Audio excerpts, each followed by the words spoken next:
ప్రభునందు ప్రియులారా, ప్రభు అయిన యేసు నామం పేరట మీ అందరికీ కూడా వందనాలు. అందరూ బాగున్నారు కదా?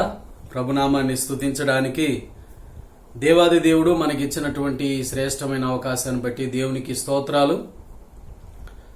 ఈ పునరుద్ధాన దినమందు ఆయన నామాన్ని గణపరచడానికి దేవుడు ఎంతో చక్కటి అవకాశం మనకిచ్చాడు.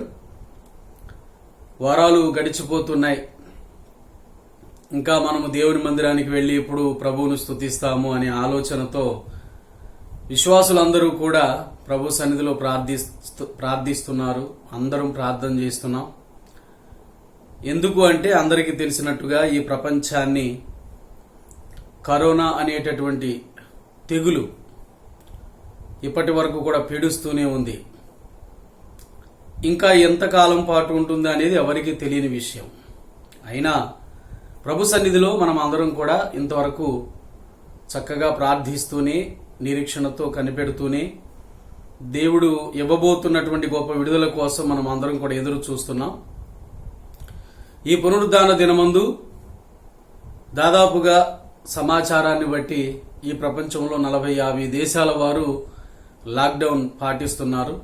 అన్ని దేశాలలోని ప్రజలందరూ అనగా అన్ని దేశాలలోని లాక్డౌన్ ఉన్నటువంటి ప్రతి దేశంలోని ప్రభువు నమ్మినటువంటి విశ్వాసులందరూ ఈ పునరుద్ధాన దినమందు వారి వారి గృహాలలోనే ప్రభువుని ఆరాధిస్తున్నారు. ప్రతి గృహము ప్రభువుని ఆరాధించేటటువంటి గృహంగా మారింది.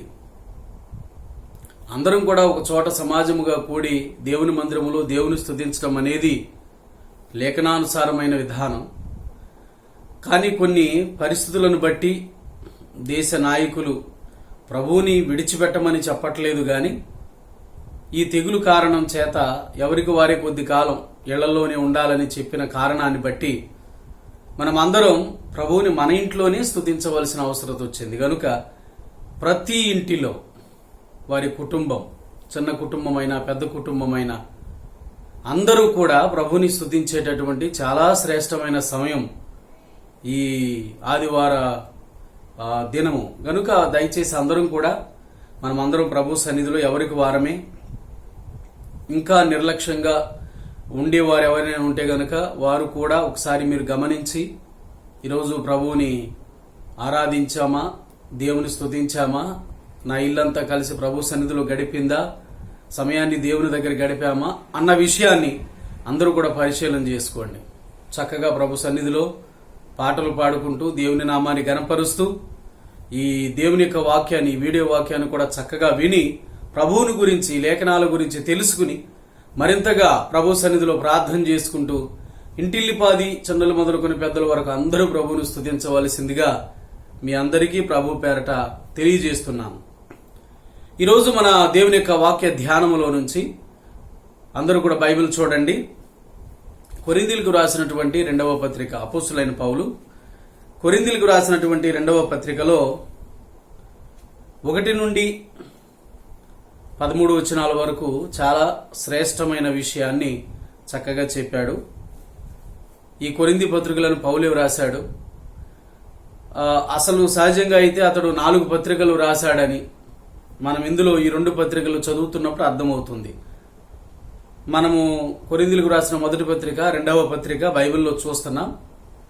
వాటిల్లోనే మరొక 2 పౌలు రాసినట్లుగా మనకు ఆధారం దొరుకుతుంది.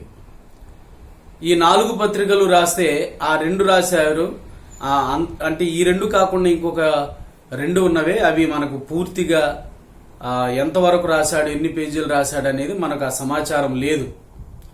వారికి రాశాడు గనక వాటిని చక్కగా మీరు మునుపు నేను రాశాను, లేకపోతే వాటిని చదువుకోమని చక్కగా హెచ్చరించాడు. అయితే పరిశుద్ధాత్మ దేవుని ప్రేరణను బట్టి, దేవుడు మనకిచ్చిన అవకాశాన్ని బట్టి లిఖించబడినటువంటి 2 పత్రికలు మన ముందు ఉన్నాయి. అందులో 2వ పత్రిక మనం చదివాం. మొదటి పత్రిక ఏమో కొరింథీ సంఘములోని చీలికలను, కొరింథీ సంఘములోని అనుమానాలను, అంటే ఆహారానికి సంబంధించినవి, విగ్రహాల దగ్గర అర్పించిన వాటిని తినే విషయంలో కానీ, వివాహం విషయంలో కానీ, వారిలో పుట్టిన చీలికలు, మేము పలాని వారం మేము గొప్ప అంటే మేము గొప్ప అనుకునేటటువంటి తత్వాలన్నింటినీ సరిచేస్తూ, అనుమానాలను సరిచేస్తూ చక్కగా ఉత్తరం రాశాడు. 2వ పత్రిక వారిని ఇంకా చక్కగా ప్రభునామం పేరట వారికి ప్రోత్సాహాన్ని అందిస్తూ ఏ రీతిగా జీవించాలి, ఏ రీతిగా మనం కొనసాగాలి అన్న విషయాలను కూడా దృష్టిలో పెట్టుకుని చక్కగా ప్రభు సన్నిధిలో వారిని బలపరచడానికి ఈ 2వ పత్రిక రాశాడు. ఈరోజు మనం చాలా ఒక ముఖ్యమైనటువంటి విషయాన్ని ధ్యానం చేస్తున్నాం. అందరూ కూడా శ్రద్ధగా కొద్ది నిమిషాలు ఆలకించండి. అపోస్తులైన పౌలు ఈ 2వ పత్రిక 4వ అధ్యాయంలో 8 నుంచి 10 వచనాల్లో కొన్ని ముఖ్యమైన మాటలు రాస్తాడు. ఏమిటి అంటే, దేవుని పరిచర్యలో, దేవుని విశ్వాస జీవితంలో దేవుని పని చేస్తూ ముందుకు సాగుతున్నటువంటి పరిస్థితులలో కలిగేటటువంటి శ్రమలు అక్కడ మనం చూస్తాం. 4 రకాల శ్రమలు ఏమిటి, వాటి గురించి నేను చదువుతున్నాను చూడండి. కొరింథీయులకు రాసిన 2వ పత్రిక 4వ అధ్యాయము 8వ వచనం కాడి నుంచి చూస్తే, ఎటుపోయినను శ్రమపడుచున్నను ఇరికింపబడి వారము కాము, అపాయములో ఉన్నను కేవలము ఉపాయము లేని వారము కాము, తరమబడుచున్నను దిక్కులేని వారము కాము, పడద్రోయబడినను నశించు వారము కాము అని వారి సేవా పరిచర్యలో వస్తున్నటువంటి శ్రమలను, కష్టాలను ఉద్దేశించి పౌలు భక్తుడు మాట్లాడినటువంటి మాటలు. ఈరోజు మనం దీని గురించి ధ్యానం చేస్తున్నప్పుడు జాగ్రత్తగా అందరూ కూడా గమనించండి. అసలు ఎందుకు ఈ మాటల గురించి ఆ సంఘానికి రాశాడు, ఎందుకు చెప్పాలనుకున్నాడు అంటే, 7వ వచనంలో 4వ అధ్యాయం 7వ వచనంలో అంటాడు, అయినను ఆ బలాధిక్యము మామూలమైనది కాక దేవుని దయ్యుండునట్లు మంటి ఘట్టములలో ఈ ఐశ్వర్యము మాకు కలదు అని అన్నాడు. మంటి ఘటాలు అంటే మన శరీరాలు. ఈ ఐశ్వర్యము మాకు కలదు, ఐశ్వర్యము అనేది ఈ మట్టి ఘటాలలో ఉంది అన్నాడు. ఇది ఎక్కడిది అంటే మనం అక్కడ వివరంగా చదివితే అర్థమవుతుంది, దేవుడు పెట్టాడు. అందుకే బలాధిక్యం అనేది మాది కాకుండా దేవునిదే అయ్యుండునట్లు ఆ దేవుడే ఈ మంటి ఘటాలలో ఈ ఐశ్వర్యం పెట్టాడు అని ఈ మంటి ఘటాలలో ఉన్నటువంటి ఒక గొప్ప ఐశ్వర్యం గురించి మాట్లాడి తదుపరి శ్రమల గురించి మాట్లాడాడు. ఇప్పుడు ఆ ఐశ్వర్యం ఏంటి అసలు? ఈ మట్టి ఘటాలుగా ఉన్నటువంటి తమ గురించి, తమ బలహీనత, దౌర్బల్యం గురించి చక్కగా చెప్పుకుంటూ, బలము మాది కాదు దేవునిదేనంటూ దేవుడు పెట్టిన ఐశ్వర్యం గురించి చెప్పాడు. మొదట దాని గురించి మనం తెలుసుకుని ఆ ఐశ్వర్యాన్ని బట్టి కలుగుతున్నటువంటి శ్రమలు, వీటి గురించి కూడా ఈరోజు మనము త్వరగా ధ్యానం చేద్దాం.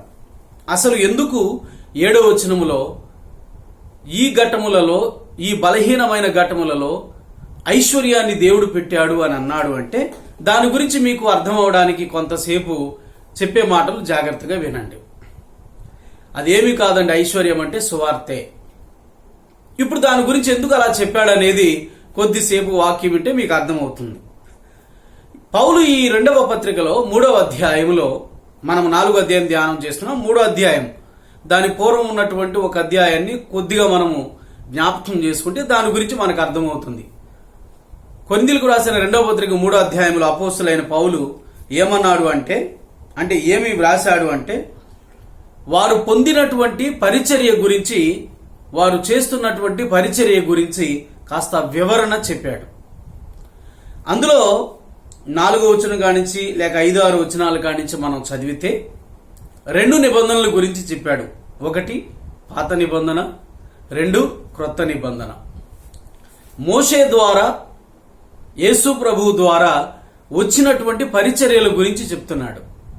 మోషే ద్వారా ఒక నిబంధన వచ్చింది, యేసు ప్రభు ద్వారా ఇంకొక నిబంధన వచ్చింది. మోషే ద్వారా వచ్చిన నిబంధన పాత నిబంధన, యేసు ప్రభు ద్వారా వచ్చిన నిబంధన క్రొత్త నిబంధన. అందుకే యేసు ప్రభు కూడా ఏమన్నాడు, క్రొత్త నిబంధన అయినటువంటి నా రక్తము అని అన్నాడు ప్రభు. ఆయన రక్తాన్ని చిందించవలసి వచ్చిన సమయంలో ప్రభురాత్రి భోజన సంస్కారాన్ని శిష్యులకు పంచుతూ అప్పుడు చెప్పినటువంటి మాటనే మనం గమనిస్తాం. సరే, దాని గురించి తర్వాత మనము జ్ఞాపకం చేసుకుంటాం. ఇప్పుడు విషయం ఏమిటి అంటే, పౌలు మోషే ద్వారా, యేసు ప్రభువు ద్వారా వచ్చిన ఆ నిబంధనల యొక్క తేడాను చెబుతున్నాడు. ఇక్కడ తేడాను చెబుతూ ఏమన్నాడు అంటే ఇక్కడ ఒక మాట క్లారిటీ ఏంటంటే పాత నిబంధన క్రొత్త నిబంధన అనేది ఉంది. అసలు ఇక్కడ నిబంధన అనేది ఏమిటి అంటే ఇప్పుడు మనకు పాత నిబంధన లేఖనాలు క్రొత్త నిబంధన లేఖనాలు అనేది మాత్రమే కాకుండా పాతది కొట్టివేయబడినట్లు ఇక్కడ మనము కొరింథీయులకు రాసిన 2వ పత్రిక 3వ అధ్యాయంలో చదువుతాం. పాత నిబంధన కొట్టివేయడం ఏంటంటే క్రొత్తది వచ్చింది కనుక పాతది కొట్టివేయబడినట్టుగా మనం చూస్తాం. వాళ్ళు పాత నిబంధన చదివినప్పుడు పాత నిబంధన అది కొట్టివేయబడింది, పూర్తిగా నెరవేర్చబడిందని వాళ్ళు గ్రహించరు అన్న మాట పౌలు భక్తుడు మాట్లాడుతున్నాడు. ఇక్కడ 3వ అధ్యాయము 14వ వచనంలో నేటి వరకు పాత నిబంధన చదవబడినప్పుడు అది క్రీస్తునందు కొట్టివేయబడినని వారికి తేటపరచబడక ఆమోసుగే నిలిచి ఉన్నదని. దీన్ని బేస్ చేసుకుని చాలా మంది ఏమంటారు అంటే పాత నిబంధన కొట్టివేయబడింది క్రీస్తునందు కనుక ఇంకా పాత నిబంధన మనం చదవకూడదు, చదవనక్కర్లేదు, దాంతో పని లేదు అంటూ క్రొత్త నిబంధన పుస్తకాలు పట్టుకుని బయలుదేరి ఇక దానినే బోధ చేస్తూ ఉంటారు. క్రొత్త నిబంధన బోధ చేయాలి అనేది బైబిల్ చెప్పే సత్యమే. అలాగని పాత నిబంధన లేఖనాలు బోధించవద్దు అని ఎక్కడా లేదు. అయితే వీళ్ళకి అర్థం కాని విషయం ఏమిటి అంటే అక్కడ కొట్టివేయబడినది పాత నిబంధనే కదా, ఆ నిబంధన ఏమిటి అనగా క్రొత్త నిబంధన పాత నిబంధన ఇక్కడ చెప్పబడినది మెయిన్ ఏమిటి అంటే హెబ్రీ పత్రికలో యేసు ప్రభు చెప్పిన మాటను హెబ్రీ పత్రికలో పౌలు చక్కగా దాని గురించి వివరిస్తూ మాట్లాడుతున్నప్పుడు అక్కడ కూడా క్రొత్తది వచ్చింది కనుక మొదటిది పాతదయ్యింది, అది పూర్తిగా కొట్టివేయబడింది అన్నట్లుగా మాట్లాడతాడు. అంటే ఏమిటి ఈ నిబంధన అంటే రక్తము. యేసు ప్రభు కూడా ప్రభురాత్రి భోజన సంస్కారం ఇచ్చినప్పుడు ఏమన్నాడు అంటే అనేకుల కొరకు చిందించబడుచున్న క్రొత్త నిబంధన అయిన నా రక్తము అని అన్నాడు. ఇప్పుడు క్రొత్త నిబంధన ఏమిటి అంటే ఇక్కడ చెప్పాలి అంటే ప్రభు రక్తము క్రొత్త నిబంధన అయినప్పుడు పాత నిబంధనలో కూడా రక్త నిబంధన ఉంది. అదేమిటి అంటే జంతువుల రక్తము పక్షుల రక్తము ఉంది. యేసు ప్రభువు ఎప్పుడైతే తన సిలువలో తన ప్రాణాన్ని అర్పించి రక్తం కార్చాడో ముందుగా పాత నిబంధనలో లెక్కించబడుతున్నటువంటి లేక ప్రజలు చేస్తున్నటువంటి పశువుల జంతువుల రక్తం అనేది పూర్తిగా అర్పించబడడం ఆగిపోయింది.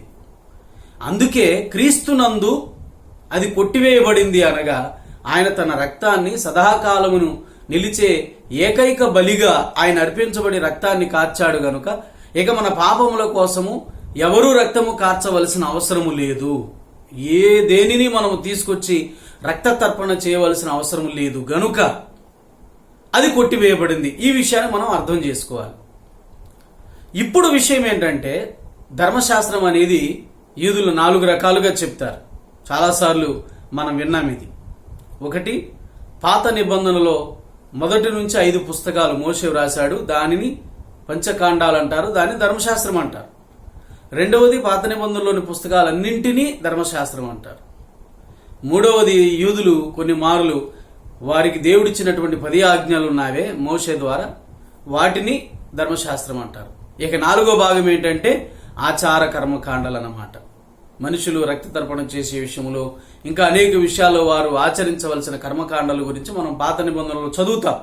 ఇవి ఈ 4 రకాలుగా చెబుతున్న వాటిలో కొట్టివేయబడింది ఏమిటి అంటే ఇదిగో ఈ ఆచార కర్మకాండాలు. అంతేగాని పంచకాండాలు పాత నిబంధనలోని పుస్తకాలన్నీ 10 ఆజ్ఞలు ఇవేమీ కొట్టివేయబడలేదు.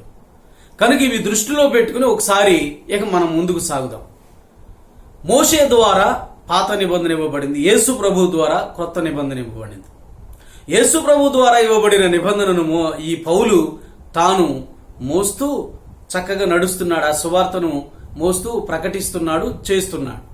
ఇప్పుడు పాత నిబంధనలో మోషే ద్వారా వాళ్ళు పొందిన పరిచర్య, క్రొత్త నిబంధనలో యేసు ప్రభు ద్వారా మనం పొందిన పరిచర్య, వాటి తేడాలు ఈ 3వ అధ్యాయంలో చాలా వివరంగా చెప్పాడు. కానీ నేను చాలా క్లుప్తంగా చెప్తాను, దయచేసి అందరూ కూడా వినండి. 6వ వచనం కానించి మనం చదివితే ఇక్కడ పాత నిబంధన పరిచర్య, కొత్త నిబంధన పరిచర్య అని 2 పరిచర్యలు మనం చూస్తాం. ఈ పాత నిబంధన పరిచర్య మోషే ద్వారా వచ్చింది అక్షరము. యేసు ప్రభు ద్వారా వచ్చినటువంటి క్రొత్త నిబంధన పరిచర్య వీళ్ళు చేస్తున్నారే ఇది ఆత్మీయమని, అదేమో అక్షరార్థమైనది, క్రొత్త నిబంధన పరిచర్యేమో ఆత్మీయమైనది. అది అక్షరము, ఇది ఆత్మ అనే విషయాన్ని ఇదిగో ఈ అధ్యాయంలో మనం చూస్తాం. ఆ రీతిగానే ఆ పాత నిబంధనది అక్షరము చంపును, ఆత్మ జీవింప చేయును అంటూ మనము క్రొత్త నిబంధనలో పౌలు చేసినటువంటి పరిచర్యను పొందుకునడం ద్వారా కలిగే ప్రయోజనాన్ని ప్రభు అక్కడ చెబుతున్నాడు. పాత నిబంధన పరిచర్య మరణకరమైన పరిచర్య అని, క్రొత్త నిబంధన పరిచర్య ఏమో ఇది జీవాన్ని కలిగించేది, జీవింపచేసేదని మనం చెప్పుకున్నాం కదా, జీవకరమైన పరిచర్య అని అందులో అతడు రాస్తాడు. పైగా పాత నిబంధన పరిచర్య అక్కడే మనం చూస్తామండి. ఇవన్నీ రెఫరెన్సులు చెప్పడానికి టైం లేదు. ఇది మహిమ గలది. పాత నిబంధన పరిచర్య మహిమ గలదే, క్రొత్త నిబంధన పరిచర్య మహిమ గలది. కానీ తేడా ఏమిటి అంటే పాత నిబంధన పరిచర్యలోని మహిమ తగ్గిపోయేది, క్రమంగా తగ్గిపోతూ ఉండేది. కానీ క్రొత్త నిబంధన పరిచర్య అది క్రమంగా పెరుగుతూ ఉంటుంది. దీని మహిమ ఇంకా పెరుగుతుంది గాని అది తరిగేది కాదు. మహిమ గల పరిచర్యలే గాని ఒకటి మహిమ తగ్గిపోయేది, ఇంకొకటి మహిమ అంతకంతకు పెరిగేది. ఇంకా చెప్పాలి అంటే పాత నిబంధన పరిచర్య గురించి అక్కడ వ్రాస్తాడు, శిక్షావిధికి కారణమైనటువంటి పరిచర్య అది. శిక్షావిధికి కారణమైంది. మోషే ఇచ్చినటువంటి ధర్మశాస్త్రాన్ని ఒకసారి దృష్టిలో పెట్టుకుంటే వాస్తవానికి దానిని అనుసరించలేకపోవడం చేత మనము శిక్షావిధికి కారణమైనట్లే అది చెబుతుంది. కానీ ఇక్కడ ఏంటంటే క్రొత్త నిబంధన పరిచర్య యేసు ప్రభు ద్వారా వచ్చి పౌలు ద్వారా మనకు ప్రకటింపబడిందే, ఇది నీతికి కారణమైన పరిచర్య. యేసు ప్రభువుని నమ్ముకుంటాం, నమ్ముకున్న ద్వారా వచ్చేది ఏంటి? నీతే కదా. అందుచేత నీతికి కారణమైన పరిచర్య ఇది. తర్వాత ఇంకా చెప్పాలంటే మోషే కాలంలో ఆ మహిమను వాళ్ళు చూడలేకపోయారనుంది. ఇంకా వాళ్ళు చూడలేకపోతున్నారు గనుక మోషే తన ముఖం మీద ముసుగు వేసుకున్నాడు. అంటే ఇది మీకు అర్థం అవ్వాలంటే మోషే 40 రోజులు కొండ మీద ఉన్న తరువాత దిగి వస్తున్నప్పుడు అతని ముఖము బాగా కాంతివంతంగా ఉండడం చేత అతని ముఖ కాంతిని వారు చూడలేకపోయారు. అప్పుడు ముసుగు వేసేసుకున్నాడు. ముసుగు వేసి వాళ్ళు అంటే ఆ మహిమ యొక్క అంతము వారు చూడకుండాన్నట్లు ముసుగు వేసుకున్నాడని పౌలు చెప్పాడు. అంటూ ఏమన్నాడు అంటే మోషే ముసుగు వేసి అంతము చూడకుండా అలా చేశాడు, కానీ మేమైతే ముసుగు వేసుకుని అలా చేయలేదు, అట్లు మేము చేయలేదు. ముసుగు లేని ముఖముతో మనమందరం కూడా మహిమను పొందుకుని మహిమ నుండి అధిక మహిమకు మనము ఎదుగుతూ ఉండాలి అంటూనే మేము కూడా చేసే పరిచర్య ముసుగు వేస్తున్నటువంటి ముఖంతో కాకుండా ముసుగు తీసినట్లుగానే మేము చేస్తున్నాము. త్వరగా నేను తర్వాత విషయాలు మీకు జ్ఞాపకం చేస్తాను. ఆ తర్వాత అక్కడ ఏమంటాడు అంటే పాత నిబంధన చదివినప్పుడు వారి హృదయాల మీద ముసుగు ఉంది అన్నాడు. అక్కడ 3వ అధ్యాయం ఆఖరి వచనాల్లో మోషే ద్వారా వచ్చినటువంటి పాత నిబంధన పరిచర్య ఆ మహిమ అంతకంతకు తగ్గిపోయేటటువంటి ఆ పరిచర్య వారు ఇంకా చదువుతున్నప్పటికీ కూడా వారి హృదయాల మీద ముసుగుంది. కానీ క్రొత్త నిబంధన పరిచర్యకు వచ్చేటప్పటికి మాత్రం ఎవరైతే యేసు ప్రభు వైపు వారి హృదయాలు తిప్పుతారో ఖచ్చితంగా అప్పుడు వారు ముసుగు తీయబడినట్లుగా ఉంటుందని ఈ 3వ అధ్యాయం ఆఖరి వచనాలలో పౌలు జ్ఞాపకం చేస్తున్నాడు. అంటే ఇప్పుడు పౌలు పొందుకున్న పరిచర్య, మనకు అప్పగించిన పరిచర్య, మనం పొందుకున్న పరిచర్య ఎటువంటిదంటే క్లుప్తంగా చెప్పాలంటే ఇది క్రొత్త నిబంధన పరిచర్య, ఆత్మ సంబంధమైన పరిచర్య, జీవింప చేసే పరిచర్య, మహిమ కలిగినటువంటి పరిచర్య, ఎప్పుడూ నిలిచి ఉండేటటువంటి పరిచర్య, అంటే నిలిచి ఉండే మహిమ లాంటి పరిచర్య, నీతికి కారణమైన పరిచర్య, తర్వాత మన హృదయాలలో ముసుగును తొలగించేటటువంటి గొప్ప పరిచర్య. ఇంత పరిచర్య పొందుకున్నాము కాబట్టే ఇప్పుడు పాఠంలోనికి వద్దాం. కొరింథీయులకు రాసిన 2వ పత్రిక 4వ అధ్యాయం 1వ వచనంలో కాబట్టి ఈ పరిచర్య పొందినందున కరుణింపబడిన వారమై అధైర్యపడము అని అన్నాడు.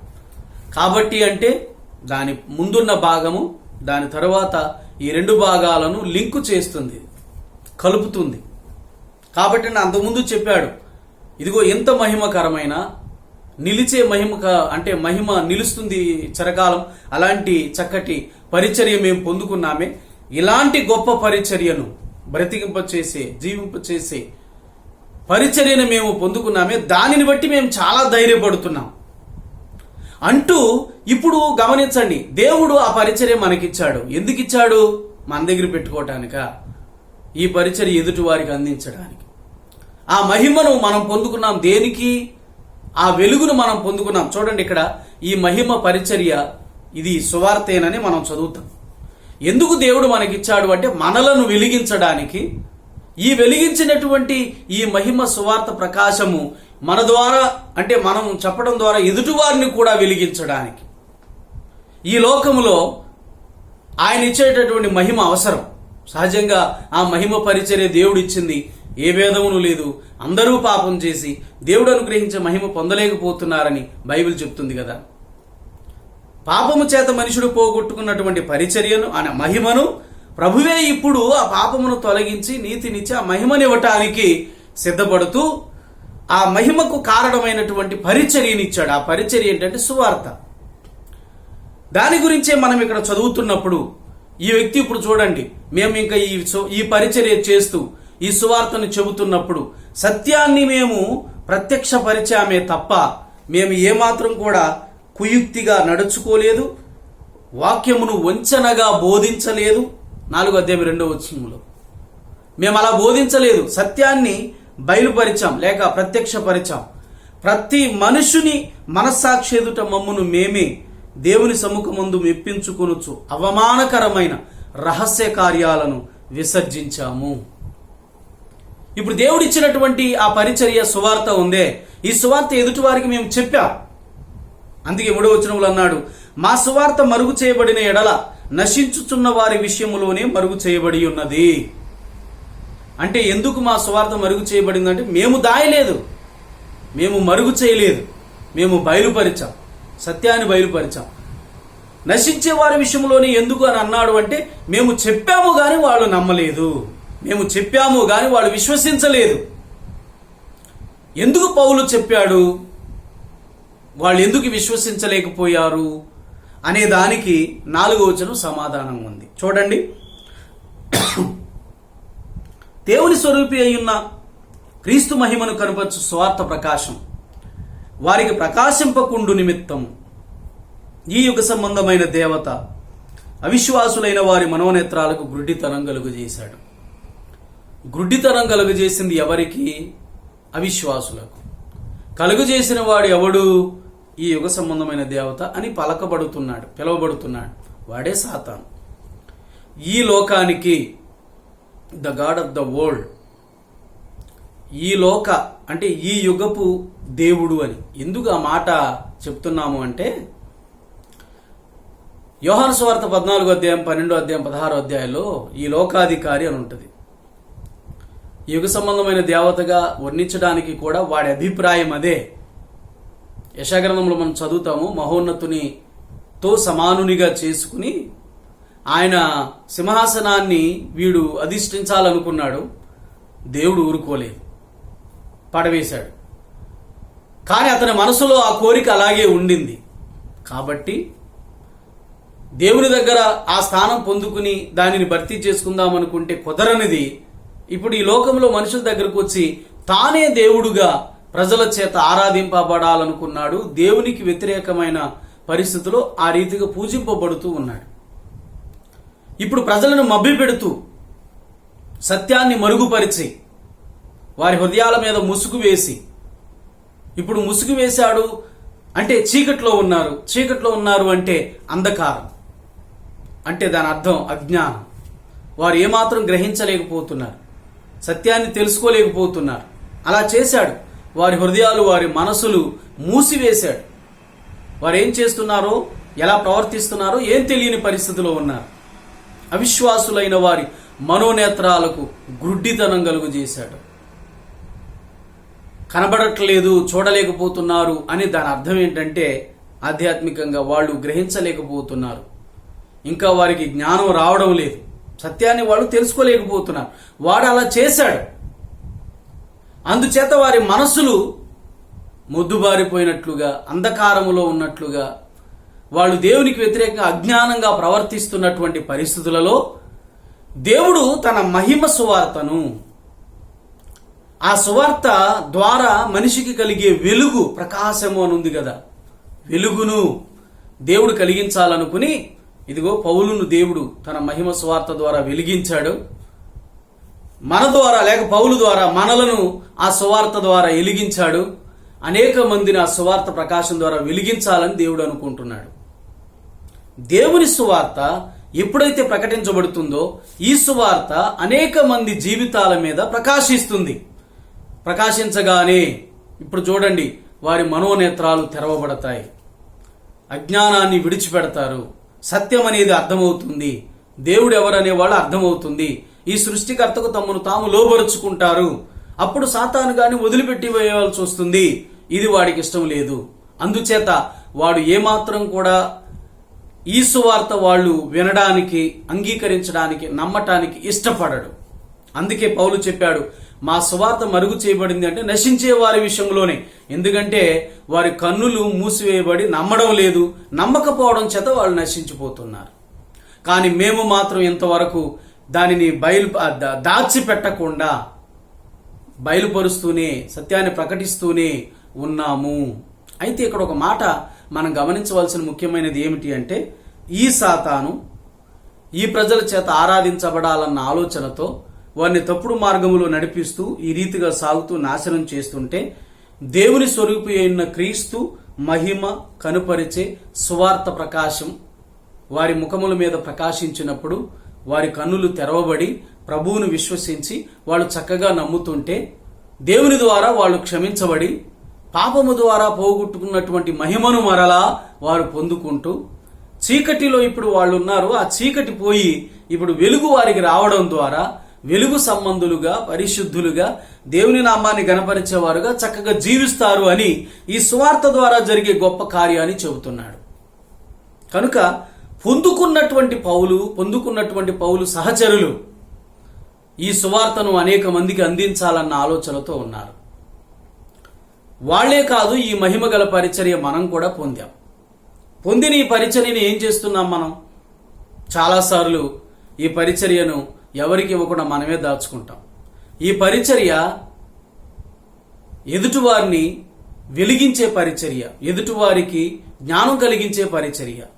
ఈ పౌలు ఈ కొరింథీ పత్రికలో అంటాడు, ఇది సమాధాన పరిచర్య అని. అంటే దేవునితో సమాధానపరిచే పరిచర్య. ఇంతటి గొప్ప పరిచర్యను మనం ఎదుటివారికి వెలుగుకరంగా ఉండేలాగా ఖచ్చితంగా మనం ఇవ్వాలి. దేవుని వాక్యం ఇచ్చామనుకోండి, వారు వెలిగించబడతారు. ఆ దేవుని వాక్యమే మనలో ఉందనుకోండి, మనం వెలిగించబడతాము. ఈ వెలుగు ఎదుటివారికి కనబడాలి. ఎదుటివారికి కనబడాలి అంటే ఈ వెలుగు కనుపరచాలి కదా. సహజంగా ఈ రీతిగా మనం ఎదుటివారికి సత్యమును ప్రత్యక్షపరుస్తూ వాక్యపు వెలుగును అందించే వారంగా మనము కొనసాగుతున్నప్పుడు ఆటంకాలనేవి, అడ్డుబండలనేవి ఎన్నో ఉంటాయి. అయినా ప్రభువుకు మనం అప్పగించుకుంటూ, ప్రభు దగ్గర మనం ప్రార్థన చేసుకుంటూ, ఆయన ద్వారా నిజంగా సువార్తను పొందుకుని, ఈ మహిమగల సువార్త, ఈ కృపా సువార్త, ఈ కరుణించేటటువంటి దేవుని ద్వారా పొందుకున్న మనము నిజంగా మనం క్షమించబడిన వారమైతే, నీతిమంతులుగా తీర్చబడిన వారమైతే, దేవుని వాక్యపు వెలుగు మనలో ఉంది. ఈ వెలుగుని ఎదుటివారికి మనం అందించకుండా ఉండలేం, అందించి తీరాలి. ఈ అందించగలిగేది ఈరోజు సంఘం యొక్క అభివృద్ధి కోసం దేవుడు నియమించినటువంటి 5-fold మినిస్ట్రీలో సంఘ కాపరులుగా ఉన్నారే, వాళ్ళు మాత్రమే కాదు, సంఘ విశ్వాసులుగా ఉన్న ప్రతి వారు కూడా దేవుని వాక్యం చేత వెలిగించబడిన వారే గనుక ప్రతి వారు కూడా ఈ వెలుగు ఎదుటివారికి కూడా చెందేలాగా, ఎదుటివారికి కూడా కనబడేలాగా కనుపరచే వారమై ఉండాలి అనేది దేవుని వాక్యం చెబుతుంది. ఈ పౌలు ఈ సువార్తను చెప్పాలి కాబట్టి చెప్పినప్పుడు సాతాను కలుగు చేసిన గురుడితనాన్ని తొలగించి వారి ముఖముల మీద ప్రకాశించేలా చేస్తుంది సువార్త అంటూ ఇలా చేసినప్పుడు దేవుడే చేసే పని గురించి ఇక్కడ చక్కటి మాట మాట్లాడుతాడు. కొరింథీయులకు రాసిన 2వ పత్రిక 4వ అధ్యాయం 5వ వచనంలో, అంధకారములో నుండి వెలుగు ప్రకాశించును గాక అని పలికిన దేవుడే ఆ మహిమను గూర్చిన జ్ఞానము యేసుక్రీస్తునందు వెల్లడిపరచుటకు మా హృదయాలలో ప్రకాశించాడు. అంటే ఇక్కడ ఏ మాట మాట్లాడుతున్నాడంటే, ఆదికాండం 1వ అధ్యాయం 2-3 వచనాలలో చీకటి అగాధ జలముల పైన అల్లాడుచుండెను. అప్పుడు దేవుడు మాట్లాడినప్పుడు వెలుగు కలుగును గాక అనగానే చీకటిని వెలుగును వేరు చేసి అక్కడ దేవుడు వెలుగును పుట్టించినట్టు, వెలుగును కలుగజేసినట్లు మనం చూస్తాం. అక్కడ అలుముకున్నటువంటి చీకటిని చీల్చుకుంటూ వెలుగు వచ్చి దానిని పారదోలి వెలుగు ఎలాగైతే వచ్చిందో, ఈ రోజున దేవుడు అలాగే మా హృదయాలలో ఈ వెలుగును పుట్టించాడు. ఈ సువార్తను, ఈ వాక్యాన్ని మేము నమ్మడం ద్వారా తన ప్రకాశాన్ని దేవుడు మా హృదయంలో పెట్టి అజ్ఞానాన్ని, అంధకారాన్ని పూర్తిగా తొలగించి జ్ఞానం కలిగించి తెలుసుకునేలా చేసి దేవుడి రీతిగా మమ్మల్ని వెలిగించాడు అని చెప్తున్నాడు. గనుక మేము మమ్మును గూర్చి ప్రకటించుకొనుట లేదు, క్రీస్తు యేసును గూర్చి ఆయన మా ప్రభు అని, మమ్మును గూర్చి యేసు నిమిత్తము ఆయన మీ పరిచారకులమని చెప్పుకుంటున్నాము అన్నాడు. అంటే ఒక దైవజనుడు దేవుని వాక్యాన్ని చెప్పేటప్పుడు ఇప్పుడు చూడండి ప్రభు ద్వారా ఏ రీతిగా తన్ను తాను తగ్గించుకుంటూ మాట్లాడుతున్నాడో ఒకసారి గమనించండి. మేము ప్రభువు యొక్క దాసులం. యేసుక్రీస్తుని గురించి అయితే ఆయన మా ప్రభు అంటే ఏంటి? ఆయన ప్రభువు, మేము ఆయన దాసులము. ఆయన దేవుడు, మేము ఆయనను ఆరాధించేవారం. ఆయనకి మాకున్నటువంటి బంధం అది. ఇప్పుడు మీ విషయంకి వచ్చేటప్పుడు మేము ఎవరు అంటే, ఇదిగో ఆయనతో పాటు ఆయనను మీకు చెప్పేటటువంటి మీ పరిచారకులము, మీ దగ్గర పరిచర్య చేయడానికి వచ్చాము అంటూ తాను ఎంతో చక్కగా తగ్గించుకుని మాట్లాడుతున్నాడు. ఇక్కడ 7వ వచనంలో పౌలు మాట్లాడిన ఒక అద్భుతమైన మాట మనం మాట్లాడుకోవాలి. ఏంటి అంటే, అయినను చూడండి, ఇంత గొప్ప పరిచర్యను మేము పొందుకున్నాము, ఇంత గొప్ప పరిచర్య ద్వారా మేము వెలిగించబడ్డాము, ఇంత గొప్ప పరిచర్య ద్వారా అనేక మందిని వెలిగించడానికి ప్రకటిస్తున్నాము. సాతానుగాడు ఎన్ని ఆటంకాలు పెట్టినా దేవుడే మా హృదయాలలో అంధకారం తొలగించి వెలుగుని నింపిన దేవుడే వారి హృదయాలలో ఇక మీ హృదయాలలో కూడా అలాగే అంధకారం తొలగించి వెలుగును పుట్టిస్తాడు అని మాట్లాడుతూ ఈ రీతిగా చేసే పరిచర్య ఉందే, ఈ పరిచర్యను దేవుడే మాలో పెట్టాడు అని చెప్పటానికి ఈ 7వ వచనంలో ఏమంటాడు అంటే, అయినను ఆ బలాధిక్యము మామూలమైనది కాక దేవుని దయ్యుండునట్లు మంటి ఘటములలో ఈ ఐశ్వర్యము మాకు కలదు అని అన్నాడు. ఇక్కడ ఐశ్వర్యము అనగా దేవుడు మనకిచ్చినటువంటి సువార్త. అంటే దేవుడు వీరికి ఇచ్చినటువంటి పరిచర్య గురించి మాట్లాడుతున్నాడు. అది ఏమిటి అంటే గొప్ప ఐశ్వర్యం. వాస్తవానికి చెప్పాలి అంటే దేవుని వాక్యమును మనం ఎంతగా తెలుసుకుంటే అది నిజంగా అంత గొప్ప ఐశ్వర్యం. దేవుని వాక్యం గురించి కూడా కీర్తనల్లో, మన పాత నిబంధనలో వాక్యాల్లో చూస్తాము. అది జుంటి తేనె దారాల కన్నా కూడా మధురమైనది మాత్రమే కాదు, వెండి బంగారాల కంటే కూడా శ్రేష్టమైనది, ఎంతో విలువైనది. అంతటి గొప్ప విలువైనటువంటి దేవుని మాటలను మనము కలిగి ఉండడం అనేది గొప్ప ఐశ్వర్యంతో సమానం. ఈరోజు మనం ఐశ్వర్యం అంటే ఏంటి? దాని అర్థం, ఐశ్వర్యం అంటే మన దగ్గర బళ్ళు ఉండాలి, కార్లు ఉండాలి, ఇళ్ళు ఉండాలి, పొలాలు ఉండాలి, ధనం బాగా సమృద్ధిగా, బ్యాంక్ బ్యాలెన్స్ గొప్పగా ఉండాలి, వెండి బంగారాలు ఎక్కువగా ఉండాలి. ఈ రీతిగా ఉంటేనే వీళ్ళని మనం ఐశ్వర్యవంతులు అంటాం. సహజంగా కొంతకాలం ఉండి కొంతకాలం మనల్ని అంటే కొంతకాలం ఉండి వాటిని మనం విడిచిపెట్టి వెళ్ళిపోతాం, లేదా అదే మనల్ని విడిచిపెట్టి వెళ్ళిపోతుంది. అలాంటి దాన్ని గొప్ప ఐశ్వర్యంగా మనం చెప్పుకుంటున్నాం. కానీ అపోస్తలుడైన పౌలు చూడండి, దేవుని గురించి తెలుసుకోవటమే గొప్ప ఐశ్వర్యం అంటాడు. దేవుని సువార్తనే గొప్ప ఐశ్వర్యం అని చెప్తున్నాడు. ఎందుకంటే ఈ సువార్తను ఎప్పుడైతే మనం విశ్వసిస్తామో దేవుని గురించి మనకు అర్థమవుతుంది.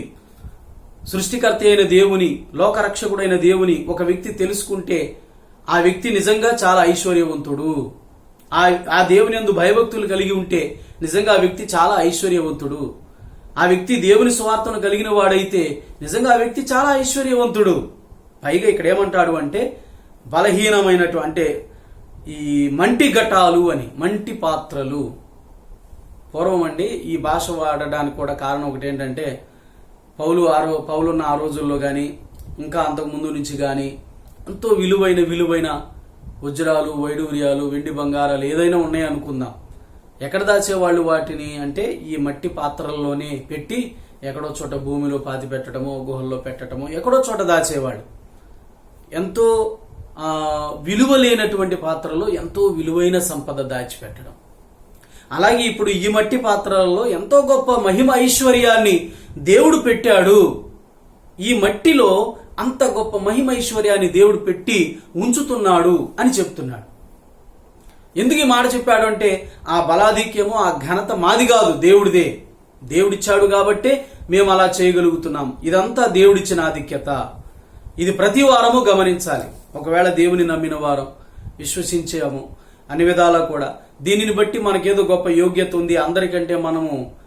ముందుగా దేవుని దగ్గరకు వచ్చామంటే మనం యోగ్యులము, వాళ్ళు ఇంకా నమ్మలేదు కాబట్టి వాళ్ళు మనకంటే తక్కువ వారు అంటూ కొంతమంది గర్వపడేటటువంటి దేవుని బిడ్డలు ఉంటారు. అలాంటిది ఎప్పుడు కూడా మనము చేయకూడదు.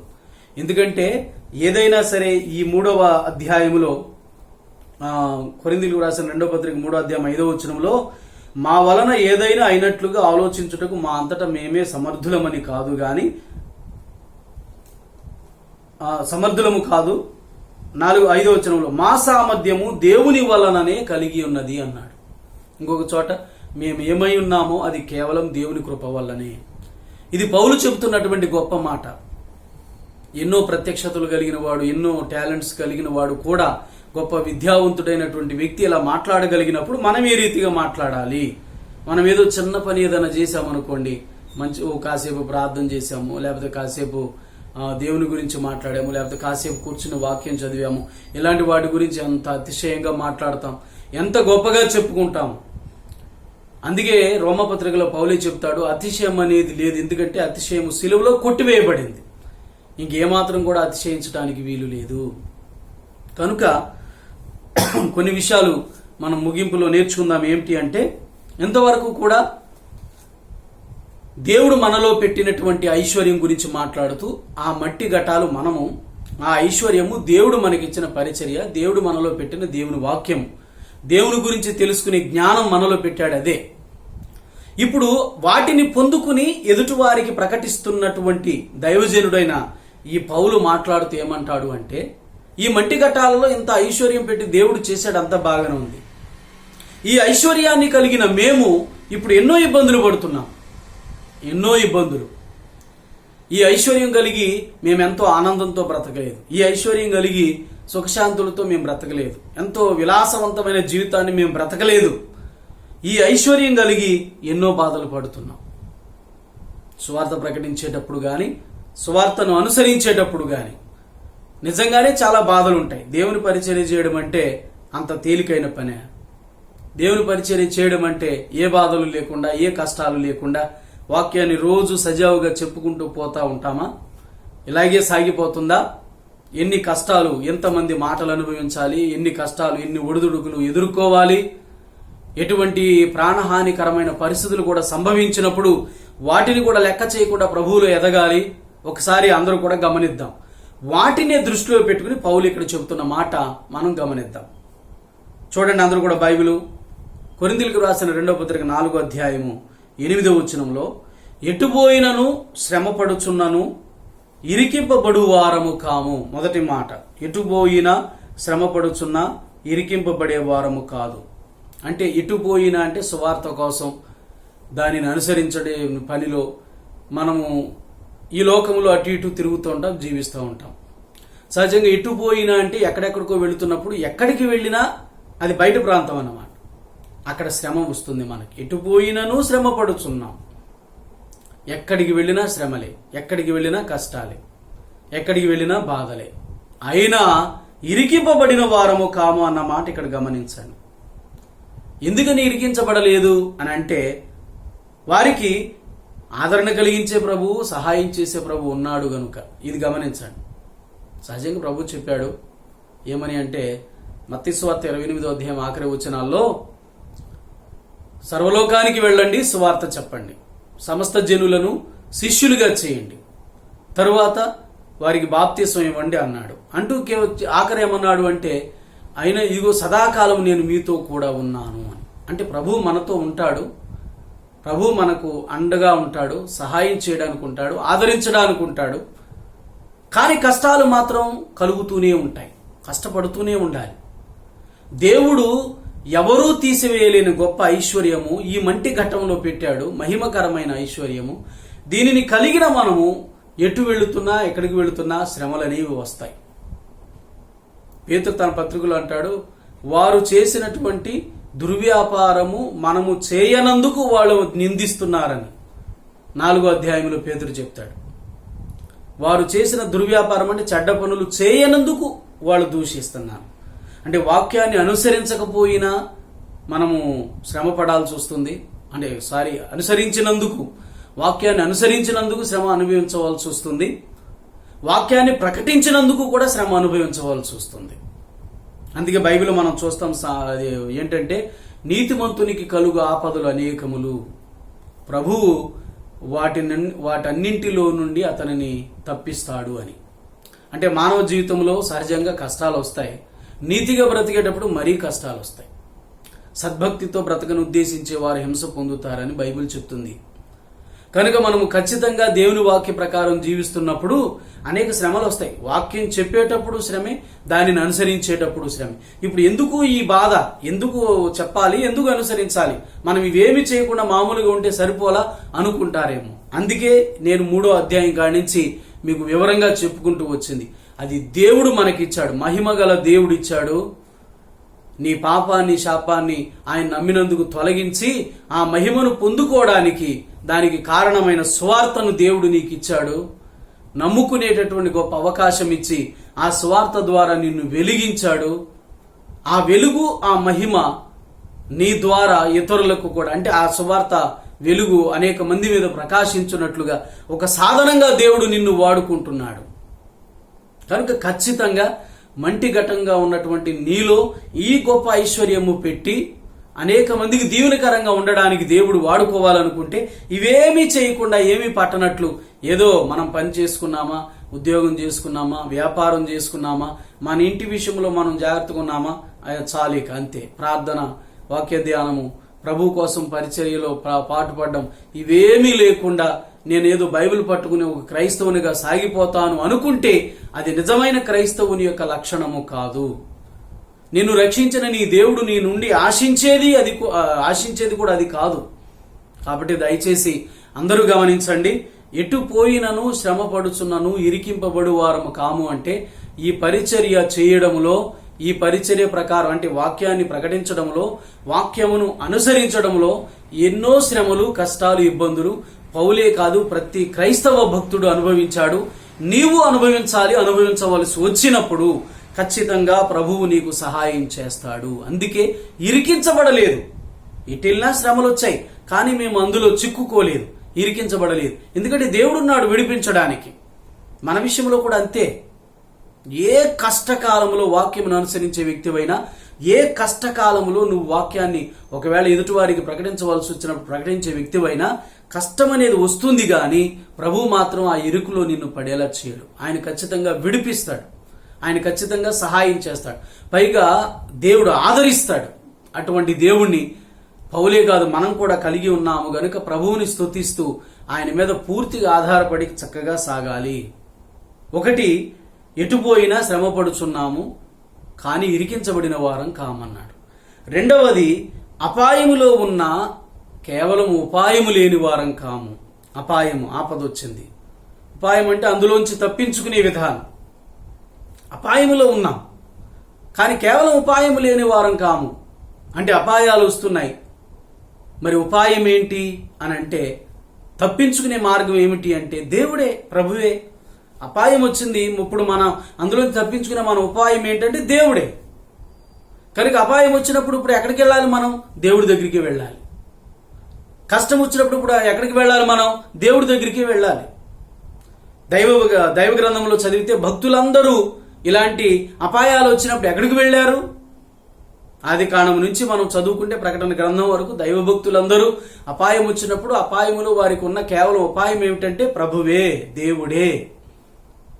అందుకే మనం బైబిల్ గ్రంథంలో మీరు గమనిస్తే చెప్పుకోవాలంటే చాలా ఉదాహరణలోనే కానీ కేవలం కొన్ని మాత్రం ఏమిటి అంటే, దానియేలు స్నేహితులు ఉన్నారు.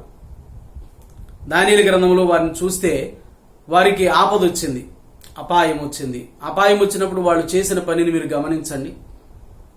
అంటే అపాయాలు అంటే అగ్నిగుండంలో వారిని పడవేసినప్పుడు దేవుని వైపే చూశారు, దేవుని గురించే చెప్పారు రాజుకి. ఈ మండుచున్న వేడిమి కలిగిన అగ్నిగుండములో నుంచి రక్షించుటకు మా దేవుడు సమర్థుడు అని. ఇంకొకసారి జ్ఞానులను చంపాలని చెప్పి నెబుకద్నెజరు అనుకున్నప్పుడు అందులో వీళ్ళు కూడా ఉండడం చేత అప్పుడు అపాయం వచ్చినప్పుడు వీళ్ళు చేసిన పని ఏంటి? నలుగురు వెళ్లి దేవుని పాద సన్నిధిలో ప్రార్థన చేశారు. దానియేలు జీవితంలో కష్టం కలిగినప్పుడు ప్రార్థన చేశాడు, అంతే. కనుక అపాయము కలిగినప్పుడు తప్పించుకునే ఉపాయం ఏంటంటే దేవుడే. అంతకంటే భద్రమైన ప్లేసు ఇంకొకటి లేదు. అంతకన్నా తప్పించేవారు ఇంకో ఎవరూ లేరు. యెహోషాపాతు ఉన్నాడు. యెహోషాపాతుకు కష్టం వచ్చింది, ఆపద వచ్చింది, అపాయం. ఒక ఆయన వచ్చన్నాడు, పలానా 3 దేశాల వారు సైన్యంతో బయలుదేరి వస్తున్నారు, వీళ్ళకి ఒకే సైన్యం ఉంది, అపాయం వచ్చింది కాబట్టి ఇప్పుడు ఉపాయం ఏంటి? కొంతమంది రాజుల దగ్గరికి వెళ్ళి వాళ్ళకి పన్ను చెల్లించి కప్పం కట్టి ఇంకా ఎక్కువ మంది సైనికులను తీసుకొచ్చి వీళ్ళను ఓడిద్దామనేది కాదు. అక్కడ ఉపాయం ఏంటంటే మేమందరం కలిసి దేవుని సన్నిధిలోకి వెళ్ళి ప్రార్థించాలి. దినవృత్తాంతాల 2వ గ్రంథం 20వ అధ్యాయంలో ఉంటుంది ఇది. అందరూ కూడా బయలుదేరి దేవుని సన్నిధికి వెళ్ళి ఉపవాసం ఉండి చక్కగా దేవుని బ్రతిమలాడుతూ ఆయన సన్నిధిలో వాగ్దానాలు ఎత్తి ప్రార్థన చేస్తూ దేవుని స్తుతించి అన్ని విధాలా కూడా దేవుని సహాయాన్ని అడిగి ప్రభు యొక్క సహాయం వాళ్ళు పొందుకున్నట్లు మనం చూస్తాం. ఇలా చెప్పాలంటే చాలా చాలా మంది ఈ అపాయాలు కలిగినప్పుడు ఖచ్చితంగా దేవుని సన్నిధికి వచ్చారు. దావీదు కూడా కీర్తనలో అంటాడు, నాకు భయం సంభవించిన దినమున నిన్ను ఆశ్రయించుచున్నాను అని. ఎందుకు అంటే భయం ఎందుకంటే అపాయం వచ్చింది. ఇప్పుడు కేవలం తప్పించుకునే ఉపాయం ఎవరంటే ప్రభువే. అందుకే దేవుని దగ్గరికి పరిగెత్తుకొస్తున్నాడు. ఇలా దైవభక్తులు చూడండి, హన్నా ఆమె జీవితంలో బాధ కలిగింది, అది అపాయమే ఆమెకు అయ్యి ఉండొచ్చు, వచ్చింది దేవుని దగ్గరికి. తర్వాత ఆదికాండములో రిబ్కా, ఆమెకి గర్భవతిగా ఉంది, గర్భంలో ఎవరో ఏదో 2 పిండాలు తిరిగిపోతున్నట్లుగా ఉంది, చాలా బాధగా ఉంది, ఏంటో విషయం తెలియదు, చాలా అపాయమే కదా. అప్పటికి వైద్యం ఎంత అభివృద్ధి చెందలేదు, ప్రాణం పోతున్నట్టుగానే ఉంటుంది. అలాంటి అపాయములో ప్రభు దగ్గరికి వచ్చింది. కనుక దైవభక్తులు చెప్పినట్లుగా అపాయములో ఉన్నను కేవలం ఉపాయము లేని వారం కాము. సువార్త ప్రకటించేటప్పుడు, సువార్తను అనుసరించేటప్పుడు ఎన్నో అపాయాలు ఉన్నాయి. ఈ మంటి ఘటాలలో ఎంత గొప్ప ఐశ్వర్యం ఉన్నా ఎన్నో అపాయాలు ఉన్నాయి, కానీ ఉపాయం లేని వారం కాదు. ఎందుకంటే ఆ ఉపాయము ప్రభువే, సహాయం చేసేది ప్రభువే, ఎప్పుడు నిరంతరం మనతో ఉండి ఆదుకునేది ప్రభువే. కాబట్టి ఆ ధైర్యంతో చెబుతున్నాడు. ఇక 3వ మాట ఏంటంటే తరమబడుచున్నాను దిక్కులేని వారము కాము అన్న మాట మనం చూస్తాం. అక్కడ తరమబడుచున్నా దిక్కులేని వారం కాము. వీటి గురించి మీరు చదవాలి అంటే ఒకసారి నోట్ చేసుకుని మీరు తర్వాత చదువుకోండి. 146వ కీర్తన 5 నుంచి 9 చరణాలు చదువుకున్నా మనకు అందులో దేవుడు ఆదుకునేవాడు అన్ని విషయాల్లో కూడా వివరం ఉంటుంది. హెబ్రీ పత్రిక 13వ అధ్యాయంలో మనం చదువుకుంటే 5-6 వచనాల్లో మీకు కలిగిన వారితో మీరు తృప్తి పొందండి అంటూ ఆయన నిన్ను ఏమాత్రం విడువను ఎన్నడూ ఎడబాయనని ఆయనయే చెప్పాను కదా అని పౌలు జ్ఞాపకం చేస్తాడు. ప్రభువు చెప్పాడు, ఎప్పుడు విడిచిపెట్టాడు. కాబట్టి మనం దిక్కులేని వారం కాము, తరమబడుచున్నాం కష్టాలతో, బాధలతో, ఇబ్బందులతో. అవి ఆర్థిక ఇబ్బందులు అయ్యి ఉండొచ్చు, బలహీనత ఇబ్బందులు అయ్యి ఉండొచ్చు, మానవ జీవితంలో సహజంగా కలిగేటటువంటి సమస్యలైన ఇబ్బందులు అయ్యి ఉండొచ్చు, లేదా మనుషులే అనేక రకాలుగా మనల్ని తరుముతూ ఉండొచ్చు, ఇంకా దురాత్మ శక్తుల ప్రభావాలు తరుముతూ ఉండొచ్చు, లేకపోతే ఎన్నో పరిస్థితులు తరుముతూ ఉండొచ్చు. కానీ విషయం ఏనండి, వాళ్ళు తరుముతున్నారు, మనము పరిగెత్తుతూ ఉన్నాము, కానీ దిక్కు లేని వారము కాము. మనము దాగుకునే స్థలము మన దేవుడే, మనకు దిక్కు అండగా ఉండే దేవుడు మన దేవుడే. పరిగెత్తుకొచ్చి దాక్కోవడానికి ఆయనే మనకు అండగా ఉన్నాడు. మనము దిక్కులేని వారము కాము. ఆదికాండం 31వ అధ్యాయంలో లాబాను దగ్గర 20 సంవత్సరాలు కొలువు చేసిన యాకోబు దేవుని మాట పుచ్చుకుని మరలా తన సొంత ఊరికి తిరిగి వస్తుంటే లాబాను ఏం చేస్తాడు?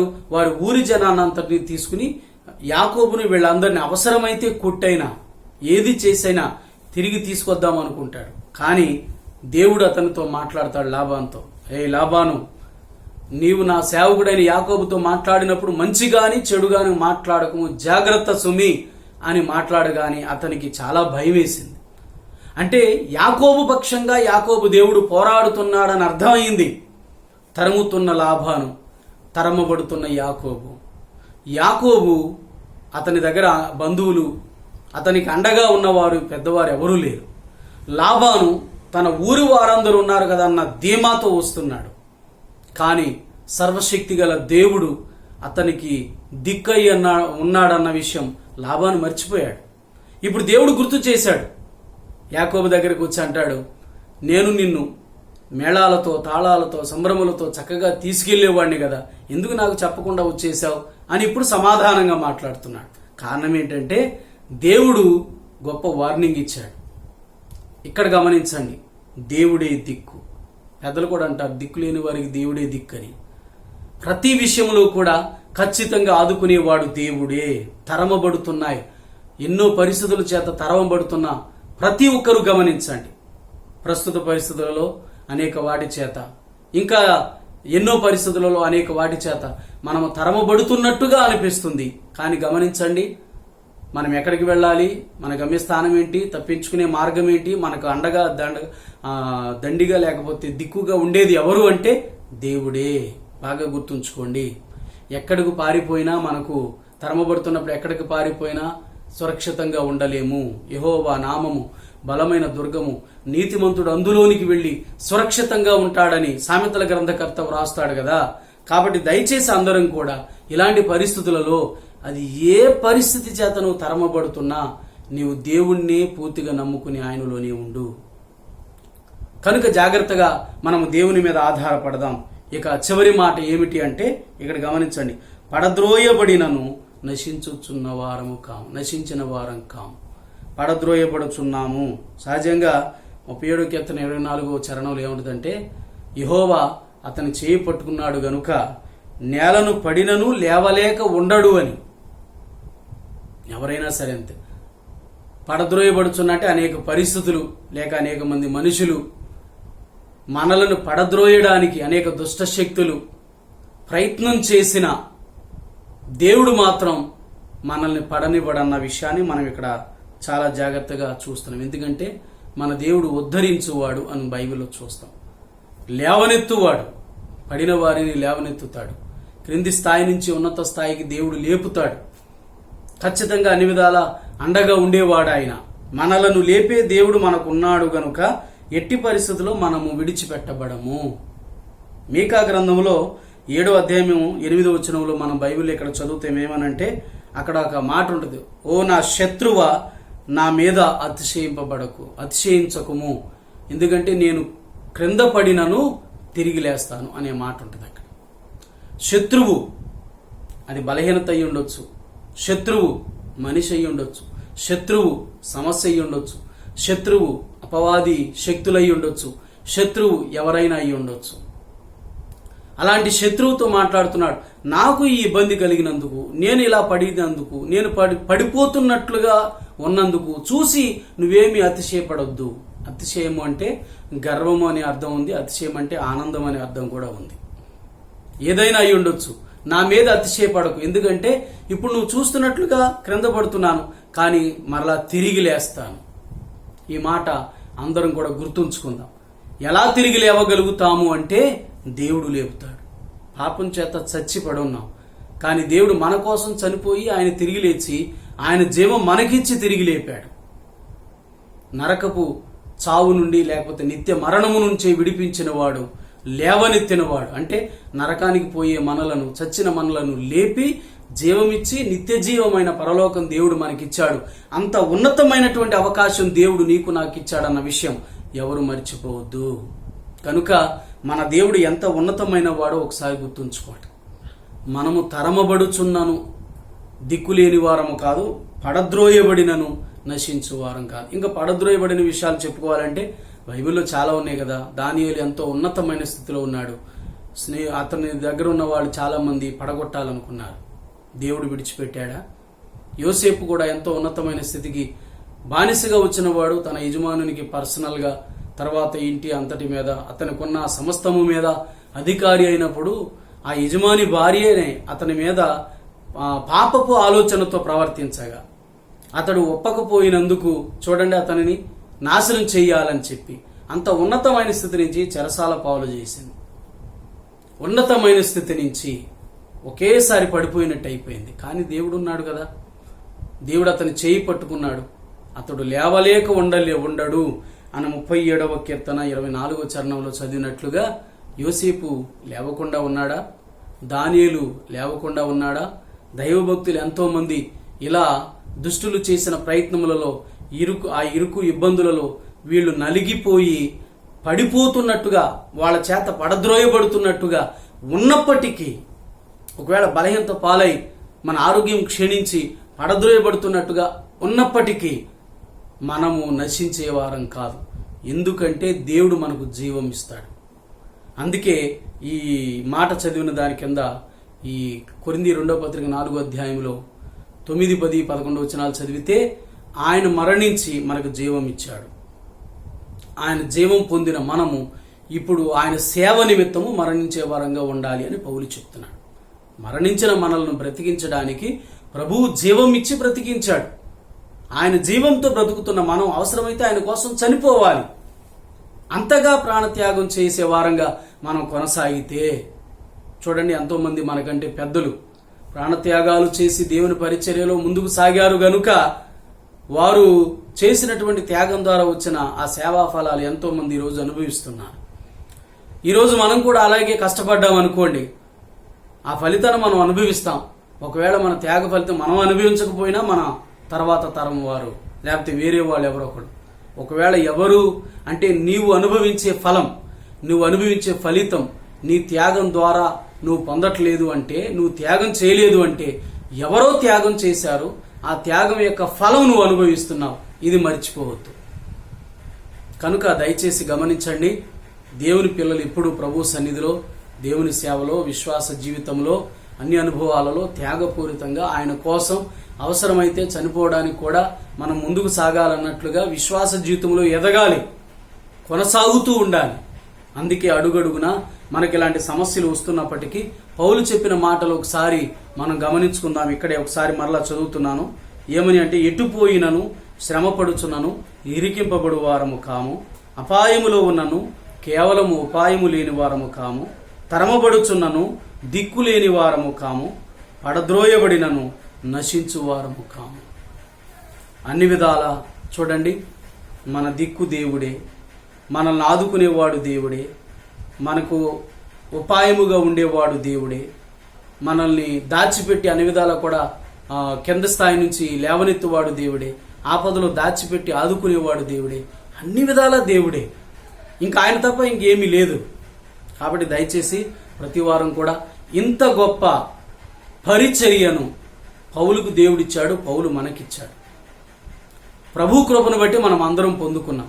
దీనిని బట్టి ధైర్యంగా ఉంటూ, దీనిని బట్టి వెలిగించబడిన మనము వెలుగుకరమైన జీవితాన్ని ఇటు జీవిస్తూ, వాక్యాన్ని అనుసరించి పరిశుద్ధంగా మన వెలుగు ఫలాలు, మన వెలుగును అందరికీ చూపిస్తూనే దేవుని వాక్యం కూడా ప్రకటించి, దేవుని వాక్య సువార్త ప్రకాశము వారి మీద ప్రకాశించేలాగా మనం ప్రయత్నాలు చేయాలి. గనుక దేవుని సహాయం చేత మనం కూడా అలాగే చేస్తూ ప్రభు సన్నిధిలో ముందుకు సాగుతూ ఆ యొక్క సువార్త ప్రకాశము, ఆ వెలుగు మన హృదయాలలో ప్రకాశించేలా చేసిన దేవుడు ఈ లోకంలో ఉన్న అన్యుల హృదయాలలో, అనేక మంది హృదయాలలో, మీ ఇంటిలో ఇంకా ఎవరి హృదయాలలో దేవుని యొక్క సువార్త వెలుగు ప్రకాశించడం లేదు, వారి హృదయాలలో ప్రకాశించేలాగా దేవుడు చేయాలని అందరం కూడా అప్పగించుకుంటూ ప్రభు సన్నిధిలో ముందుకు సాగుదాం. దేవాది దేవుడు ఈ మాటలు అందరి వినికిడిలో దీవించునుగాక. ఆమేన్. అందరూ కూడా కళ్ళు మూసుకోండి, చిన్న ప్రార్థన చేద్దాం. ప్రేమగల మా తండ్రి, పరిశుద్ధుడు అయిన దేవ, నాయన, ఇలాంటి కష్ట దినాలలో, ఇబ్బందికరమైన దినాలలో, విపత్కర పరిస్థితులలో, ప్రపంచాన్ని తెగులు పట్టి పీడిస్తున్న దినాలలో అనేకమైనటువంటి ఇబ్బందుల ద్వారా నడుస్తూ కూడా ఈరోజు దేవుని మందిరానికి వెళ్ళి నిన్ను ఆరాధించే సమయం లేకపోయినప్పటికీ, పరిస్థితులు అలా మరి దానికి ప్రతికూలంగా ఉన్నప్పటికీ, ఇదిగో నా ఇంటిలోని నేను నిన్ను స్తుతించడానికి, నిన్ను ఆరాధించడానికి నీవిచ్చిన అవకాశాన్ని బట్టి నీకు వందనాలు. అలాగే ప్రతి బిడ్డ ఇలాంటి ఆలోచనతోని నీ దగ్గర కృతజ్ఞతలు చెల్లిస్తూ నిన్ను గణపరిచేలాగా దీవించండి. నిన్ను ఆరాధించకుండా ఎవరూ ఆపలేరు. నువ్వు మా మధ్య ఉన్నందుకు నీకు వందనాలు. ఇదిగో చెప్పబడిన మాటలు కొరింథీయులకు రాసిన 2వ పత్రిక 3వ అధ్యాయంలో నీవు మాకిచ్చిన ఆ పరిచర్య గొప్పతనాన్ని క్లుప్తంగా ధ్యానం చేశాం. 4వ అధ్యాయంలో ఈ పరిచర్య ద్వారా మేము వెలిగించబడ్డాము, అలాగే సాతానుడు ఎవరి మనోనేత్రాలకు గుడ్డితనం కలుగు చేశాడో వారి మీద కూడా ఈ సువార్త ప్రకాశం ప్రకాశించబడినట్లు నీవే మంటిఘటములైన మాలో ఈ సువార్త అనేటటువంటి గొప్ప ఐశ్వర్యము పెట్టి, దేవుని తెలుసుకునే జ్ఞానం అనే ఐశ్వర్యం పెట్టి వారికి అందించాలనే ఉద్దేశంతో మీరు వాడుకుంటున్నందుకు నీకు వందనాలు. ఈ రీతిగా జీవిస్తుంటే, ఈ రీతిగా సువార్త అందిస్తుంటే ఇదిగో ఈ రీతికి ఎన్నో శ్రమలు, కష్టాలు, ఆపదలు, బయటకు వెళ్తున్నప్పుడు ఆపదలు, లోపల నుంచి వచ్చే ఆపదలు, అయిన వారి నుండి వచ్చే ఆపదలు, పరిచయమైన వారి నుండి వచ్చే ఆపదలు, తెలియని వారి నుండి వచ్చే ఆపదలు, క్షేమంగా మమ్మల్ని పలకరించే వారి ద్వారా వచ్చే ఆపదలు ఎన్నో ఉన్నాయి. వీటన్నింటి నుండి కూడా తప్పించే దేవుడవు, రక్షించే దేవుడవు కేవలం నీవేనని ప్రతి ఒక్కరూ నీ అందు బలమైన విశ్వాసంతో ముందుకు సాగే కృపను మీరు దయచేయండి. ఈ ప్రార్థనా కూడికలో పాలుపొంపులు పొందిన ప్రతి వారిని, శారీరక బలహీనతలు ఉన్న వారిని స్వస్థపరచండి. అధైర్యంగా ఉంటూ ధైర్యం చెడిన వారిని ధైర్యపరచండి. ప్రతి వారు వాక్య విశ్వాసములో బలముగా ఎదిగే కృపను దయచేయండి. ప్రతి వారు నీ అందు నిరీక్షణతో ముందుకు సాగే కృప దయచేయండి. ప్రభుత్వ అధికారుల యొక్క ఆజ్ఞలకు లోబడుతూనే సర్వశక్తిమంతుడైన దేవుడైన నీకు మరింతగా లోబడే కృప దయచేయండి. సాతానుడు ఎవరి మనోనేత్రాలకు గురుడితనం కలుగజేశాడో ఈ వాక్యం వింటున్న ప్రతి వారిని దర్శించి, ఇంకా వారి ఆత్మీయ నేత్రాలు తెరవబడకపోతే యేసు నామములో నీ స్వార్థ పరిచర్య ద్వారా, నీ మాట ద్వారా జ్ఞానోదయం కలిగించండి స్వామి. వారు కూడా వారి హృదయాలలో నీ యొక్క వెలుగును పొందుకునే కృప దయచేయండి. నీ వెలుగులో జీవించేలా చేయండి. నీ వెలుగు మార్గములో ముందుకు సాగే కృపను మీరు దయచేయండి. ప్రతి వారు, చిన్నపిల్లలు, యవనస్తులు, పెద్దలు, వృద్ధులు, ప్రతి కుటుంబము నీ కొరకు ఎప్పటికీ ఇలాంటి గడ్డు పరిస్థితులలో కూడా గొప్ప సాక్షులుగా ఉండేటట్లు దీవించండి, ఆశీర్వదించండి. మా ప్రార్థన మీరు అంగీకరించినందుకై మీకు స్తోత్రాలు చెల్లిస్తూ యేసునామం పేరట ప్రార్థించి అడిగి వేడుకుంటున్నాం మా పరమ తండ్రి. ఆమెన్. అందరికీ వందనాలు. దేవుడు మిమ్మల్ని దీవించునుగాక. ఆమెన్.